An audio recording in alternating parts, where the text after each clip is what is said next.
আমগুড়িতে অসম চা উপজাতি ছাত্র সংস্থার প্রতিবাদ। চা শ্রমিকদের ওপর শোষণ ও বঞ্চনার প্রতিবাদে সরব সংগঠনটি। আমগুড়ি বরবাম চা বাগানের মুখ্য কার্যালয় ঘেরাও। চা শ্রমিকদের বাড়ি মেরামত করা, উপযুক্ত শৌচালয়ের ব্যবস্থা, শ্রমিকদের দৈনন্দিন মজুরি বাড়ানো, হাসপাতালে চিকিৎসকের ব্যবস্থা থেকে শুরু করে শুদ্ধ পানীয় জলের ব্যবস্থা সহ একাধিক দাবিতে সরব শ্রমিক সংগঠনটি।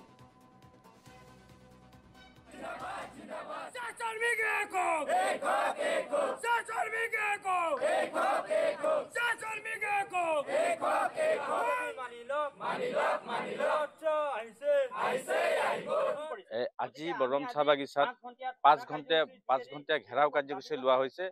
যি না চাহ শ্ৰমিকৰ ন্যূনতম যিবিলাক মৌলিক সমস্যা আছে, যে তেওঁলোকৰ লেট্ৰিন চাফা কৰা, তেওঁলোকৰ ড্ৰেইন চাফা কৰা, তেওঁলোকৰ ঘৰৰ বাসগৃহ জৰাজীৰ্ণ অৱস্থাকে ধৰি মেডিকেলত ডক্তৰ নাইকিয়া, হেল্থ এছিষ্টেণ্ট নাইকিয়া, যি ব্যৱস্থা, এই ব্যৱস্থা এতিয়া তেওঁলোকে কোনো ধৰণে এইখিনি সমাধান কৰিব নোখোজে। কেইবাবাৰো অসম স্বাধীন ছাত্ৰ সন্থা আমগুৰি শাখা তথা বাগজান, বৰবাম আৰু হালুৱাটিং প্ৰাথমিকতে তেওঁলোকে স্মাৰকপত্ৰ দি আহিছিল যদিও তেওঁলোকে সমাধান কৰিব সক্ষম নহল।